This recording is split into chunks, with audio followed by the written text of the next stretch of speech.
a normal base. In Chem 1, you use hydroxide pulling off the proton of HCl, right?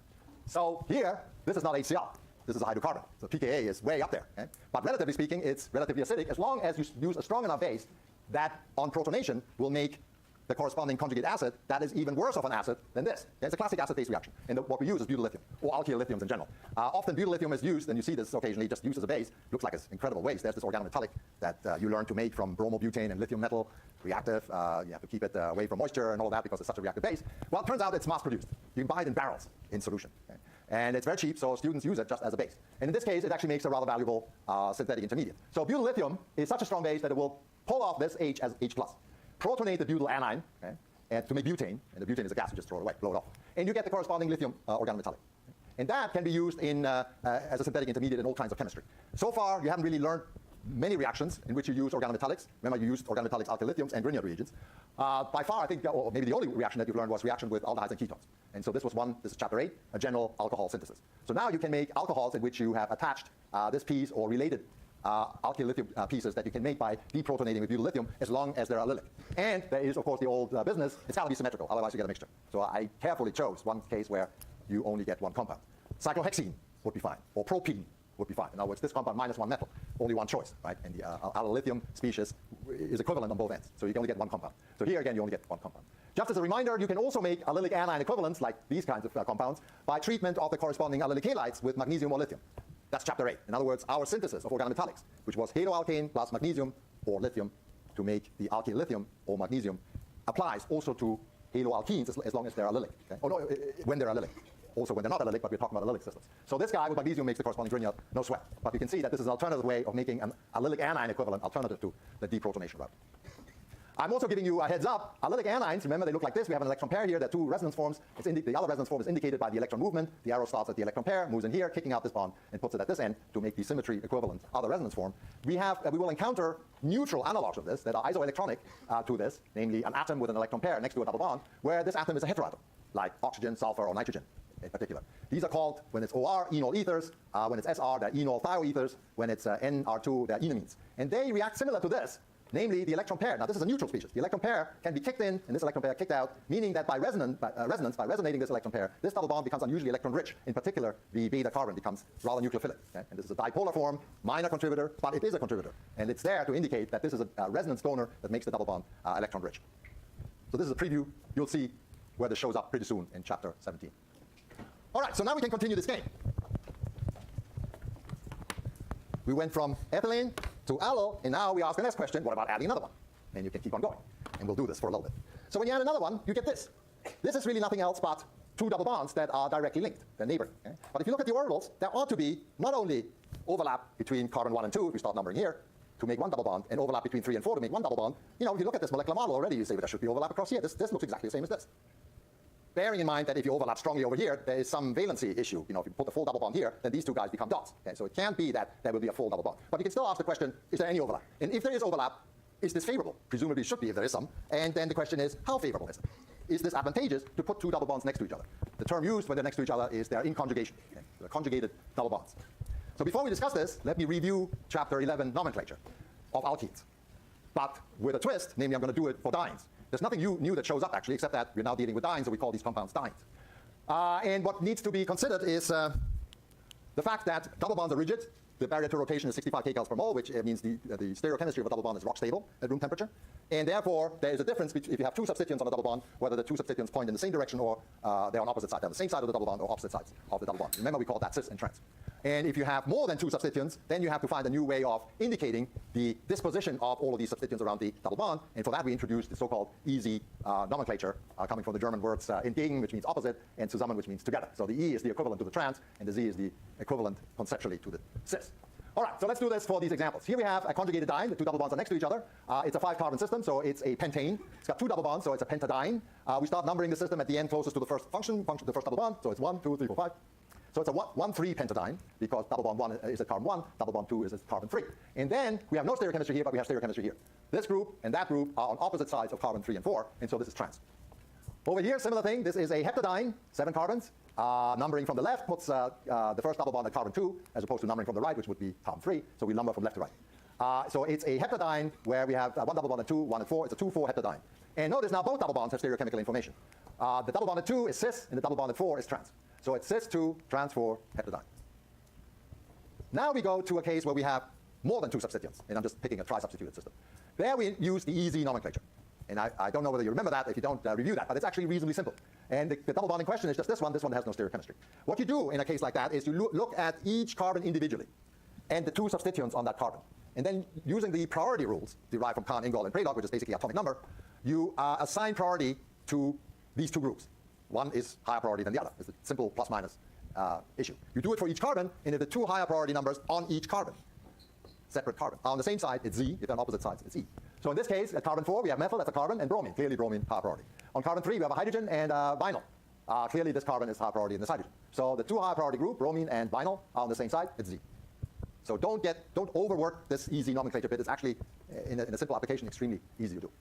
In addition to these conjugated dienes, that is the 2 double bonds next to each other, neighboring, we can have other dienes, all kinds of dienes, where they're not next to each other, such as this one. Okay? This is a heptadiene, a 1,4 heptadiene, where we have the first double bond at 1, the second one is at 4, and there's a CH2 group separating the 2. Okay? And stereochemistry, this is cis, so it's cis 1,4 heptadiene. We can have cyclic systems for the smaller cyclic hydrocarbons and cyclic alkenes, and therefore also cyclic dienes. It's automatically assumed that all double bonds are cis. Because of the cyclic nature, the trans forms of these compounds are very difficult to reach. They're highly distorted. A lot of theoretical chemistry has gone into it, and gas phase and other clever synthetic applications to try and see them with some technique. Typically, you don't say cis 1,3 cyclohexadiene, you just say 1,3 cyclohexadiene. However, for larger systems, 7 carbons or more cyclic systems, then indeed you can have trans double bonds, so you have to specify cis and trans. Yeah. You can use cis-trans when you only have 1 substituent on each carbon. Okay? Then it's unambiguous. You can use EZ for all of them. But often, it's a historical. People like to call things cis-trans. Such as a physical chemist or a physicist, he won't have a clue what EZ means, but cis and trans is more easily digested. But for tri-substitute double bonds, you can't use cis and trans. It's not intelligible. It doesn't mean anything. Okay? If you call this bond cis, what does that mean? Cis with respect to what? Okay? So if you wanted to use cis and trans, you would have to specify in parentheses. Cis with respect to bromine and vinyl. Okay? And so to avoid that, the EZ nomenclature was introduced. So here's cyclohexadiene conjugated. Here's an unconjugated cyclic system, 1,4 cycloheptadiene. So nothing new really, except that we now, instead of calling them enes, we call them dienes. And logically, if you have 3 double bonds, it's a trine. If it's 4, it's a tetrane, so on. All right, so is there something special about 2 double bonds in close proximity? And to get answers with respect to relative stability of similar hydrocarbons, we use a trick that we already used in chapter 11 when we addressed the issue of substituted double bonds.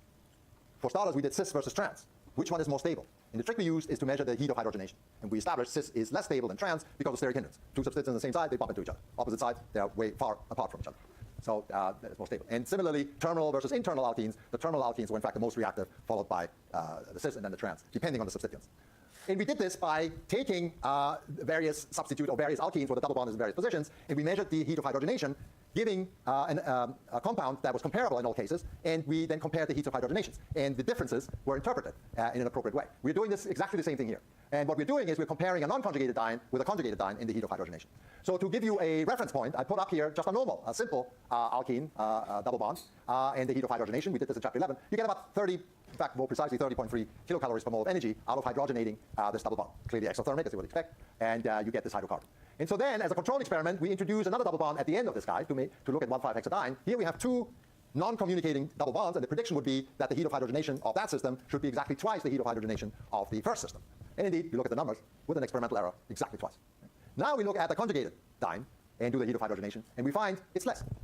Okay? This means that the conjugated diene is more stable than the unconjugated diene, because when we hydrogenate, we go down in energy to the corresponding hydrocarbon. So if a species, if 2 compounds that you're comparing differ in the relative height relative to the products, such that one is higher and the other one is lower, we'd say the one that's high is higher in energy because you get more energy out of the corresponding reaction. So this is done with heat of hydrogenation. You could do exactly the same with heat of combustion, which is what the oil industry uses to establish the quality of the gas that they're selling to you or to airlines, where they use higher quality gas and higher energy content gas and so forth. They have to measure the heat of combustion. So one could have done exactly the same experiment by burning these compounds. You need special equipment for that. Heat of hydrogenations can be more readily measured. In fact, normal organic chemists like me can do that upstairs without resorting to fancy calorimeters and the like. So the conjugated system is more stable. And this is called the resonance energy of butadiene, meaning the stabilization energy of having 2 double bonds next to each other. And it's the difference between these 2 numbers, roughly. It's around 3 to 4 kilocalories per mole. 3 to 4 kilocalories per mole is not big. But when you look at reactivity or equilibrium constants and the like, 3 to 4 kilocalories per mole is actually quite substantial. And I wanted to remind you where this comes from. It comes from this relationship of delta G of an equilibrium equals, at room temperature, about 1.4 times log of K. Okay? Meaning that if you have a delta G of an equilibrium that is to the right by 1.3 censorship. 1.3 or 1.4 kcals, the equilibrium constant is exactly 10, okay? Because log 10 is 1, and therefore delta G is minus 1.36. Or to put it differently, if you have a delta G for an equilibrium, and you want to know the equilibrium constant, you just rearrange this equation, it's 10 to the minus delta G divided by 1.36. So for every 1.36 increment in a delta G, you get a factor of 10. I'm seeing eyes glazing over. Let me simplify that. Because this is just to give you a feel for what things mean without, I won't ask you to pull out your calculators and calculate things. Organic chemists don't like that anyway. It means that 1.4 kcals in an equilibrium constant, if it's exothermic by 1.4, or exergonic if you're looking at delta G, it's roughly an equilibrium constant of 10. If you double the 1.4 to 2.8, it's roughly 100. If you add another 1.4, namely 2.8 plus 1.4 is 4.2, it's 1,000. Okay? So what does 3.5 mean? If this were an equilibrium kind of scenario, let's assume you're equilibrating a conjugated with an unconjugated diene. It is exothermic by, let's say, 3.5 kilocalories per mole to the conjugated diene. You divide the 3.5 by 1.4, which is, let's say, roughly 2, more than that. So it's more than 100, the equilibrium line to the right. Okay? So about 1.4 kcals is a factor of 10. 2.8 is 100. So you can see that as you go, say, to 10 kcals exothermic, 10 divided by 1.36, you get the picture. This is now an exponentially rather large number. Okay? So this can be quite significant, even though United Airlines wouldn't care damn whether it's a conjugated or non-conjugated diene that you sell it to fly their airplanes, because these numbers in terms of heat content compared to the huge amount that you get out of combusting the whole molecule is rather small. All right, so this is the structure of a conjugated diene, as I showed you in the model, and you can see the orbital arrangement. We get a little bit of overlap here. This overlap is weak, but it's there, and it leads to a slight shortening of this formal carbon-carbon single bond, and you still have more or less full carbon-carbon double bonds for the two terminal systems. This shortening is in part also, so notice compare this to a normal CC single bond. The shortening is, however, I'm cheating a little bit, is also due to the fact that these two carbons are sp2 hybridized as opposed to a normal sp3 hybridized CC bond. But what I'm trying to drive home is that there is some overlap, okay? And it is stabilizing. There's another feature for this conjugated diene, and that has to do with the fact that since this energy of overlap of the central system is so weak, there is essentially free rotation around that connecting pseudo single bond. 3.5 kcals per mole is a very weak bond. On average, at room temperature, the air in this room bombards me with a mean of about 20 kcals per mole at room temperature. Okay, so 20 kcals per mole is way more than 3.5 kcals per mole. So at room temperature, this guy rotates rapidly. In fact, in order to freeze out this rotation and then watch it spectroscopically in a fixed form, you would have to go to about minus 100. I'm guessing 170 or so degrees. Okay? So there's free rotation. There are two extreme conformations. One is the so-called anti or S-trans conformation, where S stands for the single bond, and so the two double bonds point in opposite directions. Or this conformation, which is the S-cis, is actually slightly gauche, slightly twisted, because as indicated on the slide, in the S-cis conformation, you get the hydrogens bumping into each other. Okay? This conformation clearly is less stable than that. This has been measured, about 3 kcals less stable. So the preferred conformation is the S-trans, or sometimes also just called anti, as opposed to syn. Syn, same side, anti, opposite. But there is fast rotation, so this conformation is reachable very rapidly. And we shall see on Thursday that the molecules can react out of this conformation in a so-called cycloaddition reaction. If you look at the electrostatic potential maps of both the syn and the anti form, notice that there is the obligatory lot of red on top of the double bonds, but there's still orange actually above and below the connecting single bond. It's not green. It's not a pure single bond. There is some overlap. Okay? And that's indicated by this orange, orange-red color of that bond. Okay, let's have a break.